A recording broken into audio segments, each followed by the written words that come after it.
नमस्कार, आप देख रहे हैं खबर समय और मैं संजय शर्मा। इस वक्त हम मौजूद हैं मैनाक टूरिस्ट लॉज के सभागार में और मेरे साथ उपस्थित हैं जो व्यक्ति, उनका परिचय मैं दे दूं आपको। वैसे तो ये किसी परिचय के मोहताज नहीं है। इनका नाम है विवेक गुप्ता। और विवेक जी नमस्कार। विवेक गुप्ता के बारे में मैं थोड़ा सा संक्षेप में बता दूं। विवेक जी खुद एक पत्रकार हैं, सन्मार्ग हिंदी डेली के संपादक हैं और साथ ही साथ पूर्व राज्यसभा सांसद भी है। और आज ये यहां एक खास मकसद से आए हैं। वह मकसद है हिंदी तृणमूल कांग्रेस का हिंदी प्रकोष्ठ के संबंधित बातों के साथ इनके जो लोग हैं इनके साथ एक मीटिंग करना। और इनका और क्या इससे मकसद है या क्या उद्देश्य है जिसके बारे में ये यहां पर आकर मीटिंग कर रहे हैं या बातचीत कर रहे हैं, इसके बारे में हम जानेंगे। विवेक जी नमस्कार। विवेक जी, सबसे पहले तो मैं आपको बधाई देना चाहूंगा कि आप इतने सालों के बाद पहली बार सिलीगुड़ी में आए हैं।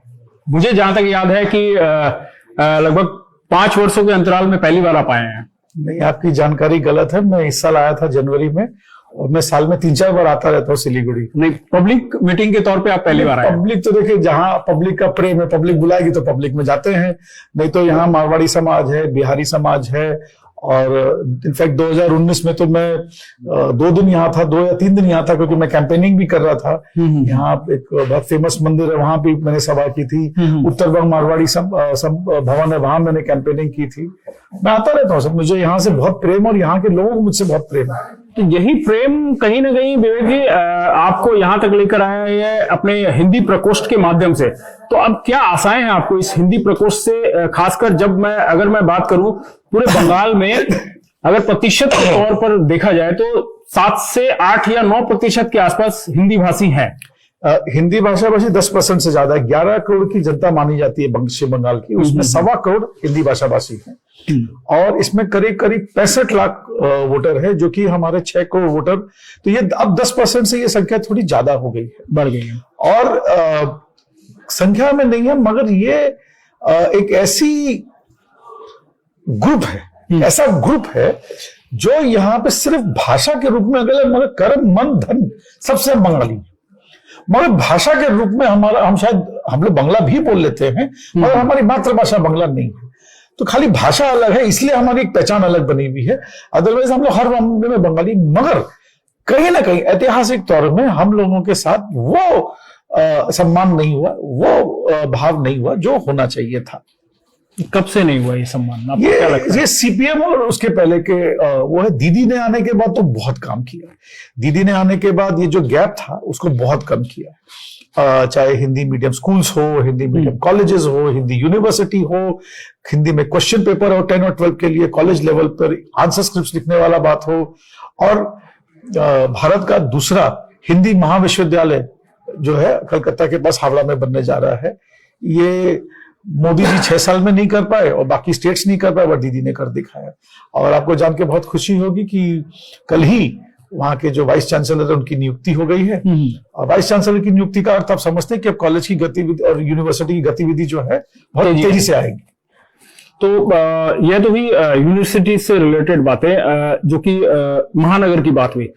यहां जब आप आए हैं तो आपको क्या लग रहा है कि इस जगह के लिए और क्या क्या ऐसे आपके पास तो इनपुट्स होंगे कि यहाँ हिंदी भाषियों के लिए क्या क्या आवश्यकताएं हैं? देखिए, नॉर्थ बंगाल एक बहुत गंभीर इलाका है। पिछले बार चुनाव में हमारे रिजल्ट खराब हुए थे। साथ ही साथ ये बहुत इंटरेस्टिंग इलाका भी है। यहाँ चाय बागान एक तरफ मजदूर हैं, तो सिलीगुड़ी का एकदम एक अर्बन इलाका जो एकदम ट्रेडिंग माना जाता है। तो इन सब लोगों की समस्या एक नहीं हो सकती है। जैसा कि मैंने थोड़ी देर पहले कहा था कि शेड्यूल ट्राइब के सर्टिफिकेट से मिलने से लेकर डोमिसाइल वाली प्रॉब्लम आ रही है, पट्टे, जमीन के पट्टे को लेकर इश्यूज आ रहे हैं। तो ये इश्यूज आज कुछ नए हैं, कुछ आज तक हम लोगों ने इतने ध्यान से, इतने डिटेल में नहीं। हम लोग गवर्नमेंट ऑफिसेज में भी क्या है, वो जाते थे, उनको 2 टूक जवाब मिलता था, वापस आ जाते थे। मगर अब पार्टी उनके लिए लड़ेगी, क्योंकि ये समस्या किसी एक संजय या किसी एक विवेक की नहीं है, ये समस्या पूरे कुनबे की। तो अब इसका समस्या का कोई ना कोई समाधान निकालना पड़ेगा। तो ये इंटरेस्टिंगली ये हम लोगों को चीजें पता चल रही। हम चाहते हैं हमारे जो 1.25 करोड़ हिंदी भाषा भाई बहन हैं, ये पश्चिम बंगाल सरकार बहुत सारे स्कीम दे रही, स्वास्थ्य साथी जैसे अभी चालू किए, तो इन सभी स्कीम का लाभ दिखा रहे, क्योंकि सरकार भेदभाव नहीं करती। सरकार अगर कोई स्कीम दे रही तो सबके लिए दे रही है। तो वो स्कीम का हम चाह रहे हैं कि सरकार पश्चिम बंगाल का हर वो नागरिक जो यहाँ का नागरिक है वो उसका पूरा पूरा लाभ उठाए। ये बात सही कही आपने कि सरकार जो भी सेवाएं देती है या जो भी योजनाएं चलाती है उसका लाभ सबको मिलना चाहिए।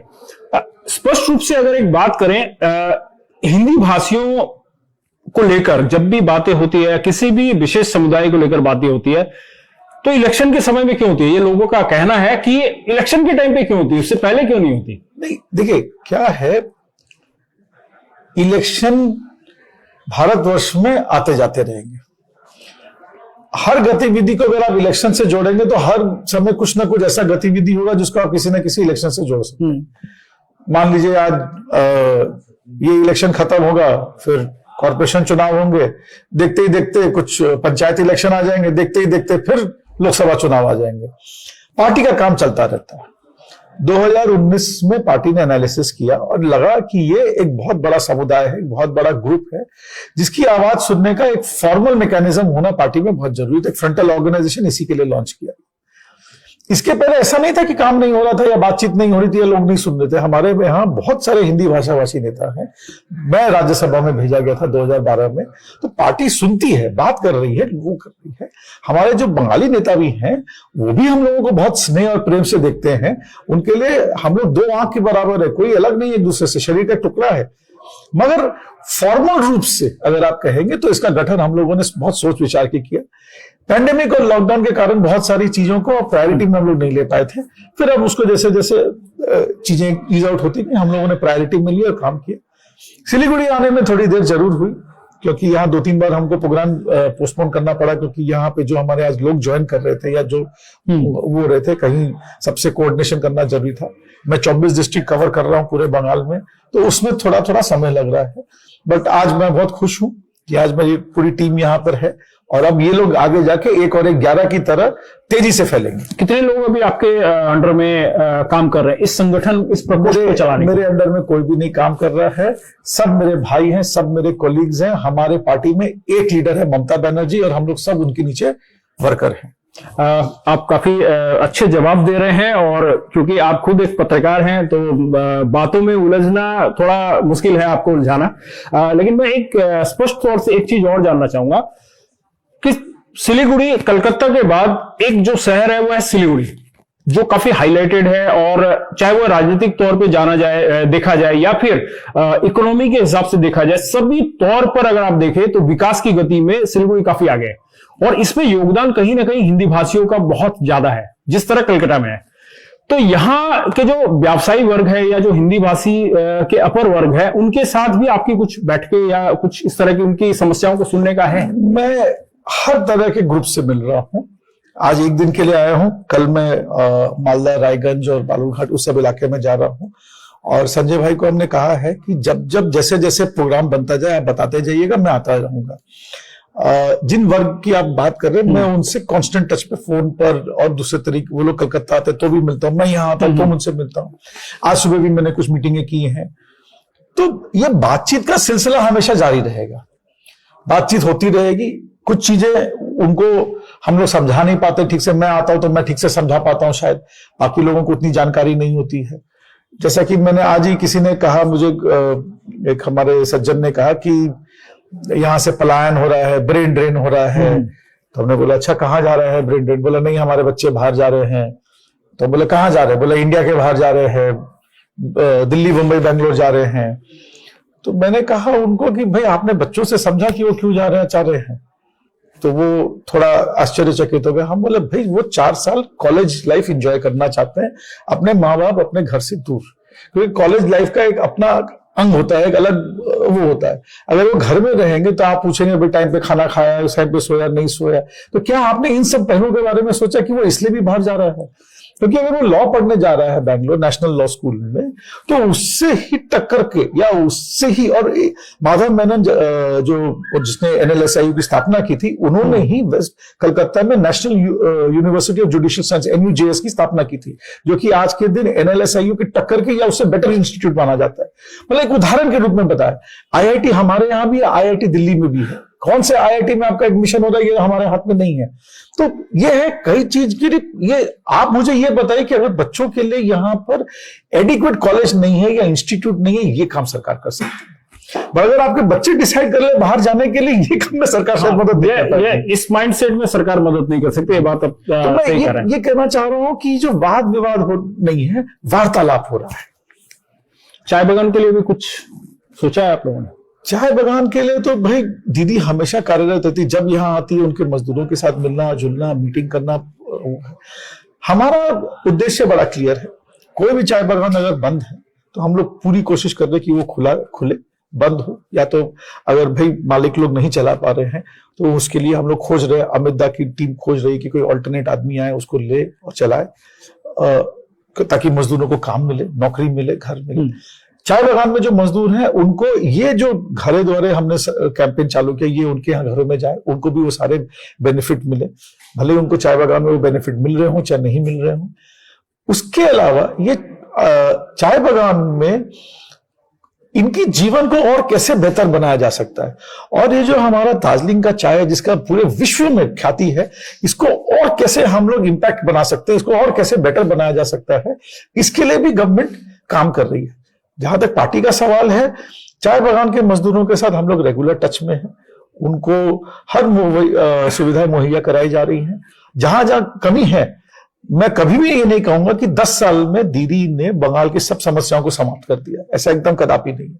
बहुत काम करना बाकी है, बहुत जिम्मेदारियां थी, 34 साल में बहुत कुछ खराब हुआ था, कोई जादू की छड़ी नहीं है कि हम उसको सबको ठीक कर दें। तो आगे आने वाले दिनों में जैसे जैसे इनकी समस्याएं दूर, देखिए जैसे क्या होता है, मैं आपको एक उदाहरण के रूप में, हमने 10वीं का क्वेश्चन पेपर दिया हिंदी में, तो 10वीं के बच्चों की प्रॉब्लम, बट 2 साल में वो 12वीं में पहुंच गए थे, फिर उनको 12वीं में समस्या आई, फिर हमने 12वीं का किया। तो हम भी टाइम टू टाइम कांस्टेंट काम है। ये कुछ विशेष पैकेज है हिंदी भाषियों के लिए? नहीं, विशेष तो ये है कि जो है पहले उसको तो ले लो, ये आपका हक है, क्योंकि ये 11 करोड़ बंगाल की जनता को दिया जा रहा है, इसमें ये आपका हक है, कम से कम ये तो ले लो। इससे आप वंचित क्यों रह जाते हो? आपके पास काम में आप व्यस्त हो, आप नहीं जा पा रहे हो, हम आपके पास आएंगे। और इसके अलावा अगर आपको और क्या चाहिए बताइए। जैसे अगर आपको हिंदी मीडियम स्कूल्स चाहिए, वो हम लोग वो करवाएंगे, हिंदी मीडियम कॉलेजेस चाहिए वो करवाएंगे आपको। अब मगर जब अस्पताल की बात आती है तो कोई अस्पताल में हिंदी नॉन हिंदी का सवाल बात नहीं होती। तो जहां जहां भाषा के कारण असुविधा है, आप हमको बताइए, हम उसको दूर करेंगे। तो भाषागत असुविधा को दूर करेंगे, विवेक जी का कहना है। बहुत अल्प समय बचा है, मैं विवेक जी एक चीज और पूछना चाहूंगा, इस बार इलेक्शन में मुख्य प्रतिद्वंदी कौन है आपका? देखिए, हमको तो दीदी का कोई प्रतिद्वंदी दिखता नहीं है, मगर लोग पत्रकार सब लोग सब तरह की बातें करते रहते, दीदी का कोई प्रतिद्वंदी नहीं है। हाँ, पार्टी का आप पूछेंगे तो पार्टी टीएमसी की का प्रतिद्वंदी कांग्रेस भी है, भाजपा भी मुख्य है, प्रतिद्वंदी तीनों ही मुख्य। कोई भी चुनाव और कोई भी पार्टी को आप हल्के में नहीं ले सकते, जो लेगा वो बेवकूफ है। आज एक ट्वीट आया प्रशांत किशोर के द्वारा, जिन्हें अब उनके बारे में तो बताने की आवश्यकता नहीं है, वो आज के दिन में उनको सभी जानते हैं। उन्होंने एक ट्वीट किया है कि भाजपा दो अंकों की सीट लाने में भी उनको काफी संघर्ष करना पड़ेगा, अगर यह बात झूठ निकली तो मैं अपनी जगह छोड़ दूंगा। इसको आप कितना सही मानते हैं और कितना इस बात में दम मानते हैं? भाई, प्रशांत किशोर जी बहुत पढ़े लिखे सुलझे आदमी है, और कई स्टेट्स में चुनावी प्रक्रिया को लेकर तो उनकी भविष्यवाणी को सही माना जा सकता है। मुझे उनकी भविष्यवाणी में दम लगता है, मुझे लगता है उनकी भविष्यवाणी ठीक है। 2 अंक मतलब 10 में सिमट जाना। भाई 2 अंक, 10 के ऊपर 2 अंक शुरू होते हैं। देखिए, जनता जनार्दन है और जनता के ऊपर कोई भी नहीं है। जनता क्या फैसला लेगी ये जनता ही जानती है। हमारा काम है हम जनता के सामने हाथ जोड़ के अपनी बात रखना। हम लोगों ने तय किया है कि हम 10 साल के काम के बाद आपसे वोट मांग रहे हैं। और आपको थोड़ी देर पहले मैंने दीदी का रिपोर्ट कार्ड दिखा था, जो यहाँ पे हाँ, मेरे पास है। तो एक वोट देकर अगर 5 साल 2400 घंटों काम करने वाले एक मुख्यमंत्री अगर आपको मिले तो मुझे लगता है ये सौदा महंगा नहीं है, ये सौदा सस्ता ही ये सही बात कर रहे हैं आप, ये सौदा महंगा नहीं है। मगर अगर मुद्दों की बात करें, आपने थोड़ी देर पहले प्रेस कॉन्फ्रेंस में कहा था, मैंने सुना था कि उनके पास मुद्दा नहीं है, जो आपके विरोधी हैं उनके पास मुद्दा नहीं है, वह सिर्फ कहते हैं ममता हटाओ। मुद्दा है उनके पास तो बताइए। मैं तो हाँ, मगर आप लोग किस मुद्दे को लेकर चल रहे हैं? काम, जैसा हमने कहा कि भाई लोगों ने कहा, दीदी ने कर दिखाया। ग्रोथ, डेवलपमेंट, पीस, जो काम यहां 30-30, 34-34 सालों में नहीं हुआ, वो 10 साल में हम लोगों ने ताबड़तोड़ काम किया है और पैसे की अभाव में काम किया है। कई बार केंद्र सरकार से हम लोगों को सपोर्ट नहीं मिलता है। आज भी हमको जीएसटी का पैसा है, बाकी समय में दूसरे स्कीम्स में पैसा दिया जाना होता है। और जब कोई आज हमारे अम्फान आया, मतलब करोड़ों का नुकसान हुआ, वो लोग हजारों में बात कर रहे हैं। तो इसके बावजूद भी वो काम कर रही है। हमारे यहाँ का जो जीडीपी है वो 3 गुना हो गया 10 साल में। लोग यहाँ विश्वास कर रहे, काम कर रहे हैं। पश्चिम बंगाल सबके लिए खुला है। आइए, काम करिए, अपना रोजी रोटी कमाइए, अपना जीवन यापन करिए, शांति से रहिए, सबसे मेल जोल बढ़ाइए, यहाँ की कला संस्कृति सब में हिस्सा लीजिए। अशांति करने के लिए मत आइए। अशांति करने के लिए मत आइए, ये बात आपने कही। और बंगाल की जनता भी ये चाहती है कि यहाँ शांति कायम रहे, क्योंकि बंगाल का एक संस्कृति है शांति की। ये एक शांति प्रिय जगह है और विवेक जी ने भी ये अपील की है कि यहाँ शांति से जो भी हो, चाहे चुनाव हो, चाहे जो भी कार्य करे, आप यहाँ शांति से करें। विवेक जी, एक चीज, आप क्योंकि मीडिया में हैं और इस वक्त हम भी एक मीडिया प्लेटफॉर्म पर ही एक इंटरव्यू कर रहे हैं, और आज जैसा प्रशांत किशोर के बारे में मैंने कहा आपको, उन्होंने एक लाइन उसमें ऐड की थी जो मैं कहना भूल गया था आपसे, कि यह मीडिया का, जो उनके सपोर्टिव मीडिया है भाजपा के, उनका फैलाया हुआ प्रोपेगेंडा है, उसके अलावा उनके पास सीटें नहीं है। तो आपको क्या लगता है कि इस वक्त बंगाल में मीडिया की भूमिका क्या है? क्या उनको हम सही ढंग से तोले या फिर नकारात्मक ढंग से देखें? क्योंकि आप खुद मीडिया में हैं। देखिए, मीडिया वाले सारे मेरे भाई हैं, मेरे परिवार है। मैं एक लाइन में कहना चाहता हूं, और उसमें मुझे लगता है आपकी बात का तथ्य और अर्थ दोनों आपको मिल जाएगा। एक जमाना था जब संपादक तय करता था कि पाठक क्या पढ़ेगा, और आज के जो ये सोशल मीडिया, फेसबुक और डिजिटल युग में अब पाठक तय कर रहा है कि संपादक क्या लिखेगा। तो कहीं ना कहीं मीडिया वो लिखती है जो समाज में उसको दिखता है या समझ में आता है। आइडियली आदर्श रूपी में मीडिया में यही होना चाहिए था, मगर कुछ सालों में ऐसा हुआ है कि मीडिया आर्थिक रूप से इतनी त्रस्त थी, इतनी चैलेंज थी कि कुछ लोगों ने मीडिया का कंट्रोल करना शुरू कर दिया। और अब जो कंट्रोल कर लिया है तो वो मीडिया में वापस डिक्टेट करना चालू कर दिए हैं कि भैया आपको ये दिखाना है या ये लाइन पकड़ना है। तो इसका मतलब प्रभाव है मीडिया पर राजनीतिक दलों का, ये आप मान? राजनीतिक दलों का इनडायरेक्ट है, कॉर्पोरेट्स का डायरेक्टली है, जो उनको ओन करते हैं। और वो कॉर्पोरेट्स जो हैं उनको हम लोग नहीं कंट्रोल कर सकते, सेंट्रल गवर्नमेंट कंट्रोल करती है उनको। तो कहीं ना कहीं जो प्रशांत किशोर जी कह रहे हैं उसमें कुछ सच्चाई जरूर है। अब वापस संपादक जो है, जो उसके मालिक ने कहा है, वो उसके हिसाब से काम कर रहा है। रहा बात बीजेपी या प्रोपेगेंडे का, तो झूठ के पांव नहीं होते और बहुत ज्यादा दिन तक डंका, क्योंकि मैं किसी भाजपा नेता का, मैं सभी सम्मान्य नेता, मैं नाम नहीं लेना चाहता हूं, उन्होंने कहा था कि देखो बिहार में हमने ये कर दिखाया। मैं टीवी डिबेट पे था उनके नेशनल स्पोक्स पर्सन के साथ में, तो बोला देखिए बिहार में हमने इतनी बड़ी जीत हासिल की, ये किया वो किया। तो हमने कहा कितनी बड़ी जीत हासिल की हो तो आपको भी मालूम है, आज भी आप में और विपक्ष में 2 या 3 सीटों का फर्क है। पर जब आप एक बिहार देखें तो संग आप एक दिल्ली का इलेक्शन भी जरूर याद कर लिया करिए, जहां 2/3 मेजोरिटी बनाते बनाते आपको 7 सीटें भी नहीं मिली थी, 10% सीट भी नहीं मिली थी, 2/3 तो बहुत दूर की बात। उसी तरह हरियाणा, जहां पर आप सरकार बनाने वाले थे, वहां पर आपको अपने ही दुश्मन के साथ हाथ मिला के सरकार बनाना पड़ा। तो ये चुनाव है, यहां पर जनता को कोई बेवकूफ नहीं बना सकता। जनता बहुत समझदार है। मीडिया क्या बोलेगी, पॉलिटिशियन क्या बोलेगा, अल्टीमेटली जनता खुद सोच समझ के फैसला करेगी। चलते चलते पहाड़ की बात पर आ जाते हैं। हिंदी भाषियों की बात जब आती है तो पहाड़ भी एक बड़ा रोल निभाता है अपना, और हर इलेक्शन में पहाड़ अपने आप में एक चट्टान बन के खड़ा रहता है हर प्रतिद्वंदी के लिए। तो पहाड़ में इस वक्त जो चल रहा है, जैसे वहां ऑलरेडी अनित थापा और विनय तमांग का एक गुट है, उसी बीच में विमल गुरुंग भी चले गए हैं और ये दोनों ही कह रहे हैं कि हमें तृणमूल को हमने समर्थन दिया है, तृणमूल के साथ हम इस बार इलेक्शन लड़ेंगे। तो इसमें क्या लगता है, कोई माने कंफ्यूजन की स्थिति नहीं है? की बात है ना, पहाड़ वापस एक हो रहा है, सब लोग साथ मिलकर काम कर रहे हैं, तो बटे हुए लग रहे हैं। ये इंडिविजुअली हो सकता है, इनकी विचारधाराओं में कहीं ना कहीं फर्क है, मगर जहां तक तृणमूल को समर्थन करने की बात है, दोनों एक होकर बात करें तो हमारे लिए तो बहुत खुशी की बात है। और मुझे लगता है, देखिए, एक परिवार में कई बर्तन होते तो टकराते भी, आवाज भी करते हैं। जैसे जैसे दरकार होगी, सिचुएशन बनेगा, बैठा के सबसे बातचीत की जाएगी, कोई ना कोई रास्ता जरूर निकलेगा। मगर अगर दोनों, मैं अभी तो मैं इसमें फायदा ही फायदा देख रहा हूँ, मैं तो उसमें खुशी देख रहा हूँ, नुकसान की चांस नहीं है। नहीं, अगर दोनों बोल रहे तृणमूल दो गुट अगर पैरेलल चल रहे हैं तो इसका मतलब मेरा पहाड़ से समर्थन पक्का है, मेरा पहाड़ चट्टान हो गया मेरा, तो मेरे लिए तो कहीं तीसरे को फायदा हो जाए इससे। जब वो मुझे समर्थन देंगे तो तीसरे को कैसे फायदा होगा? अगर दोनों ही मुझे समर्थन ना दे रहे होते तब तीसरे को फायदा हो रहा था, यहाँ तो दोनों मुझे समर्थन दे रहे हैं, तो मेरा तो फायदा ही फायदा है।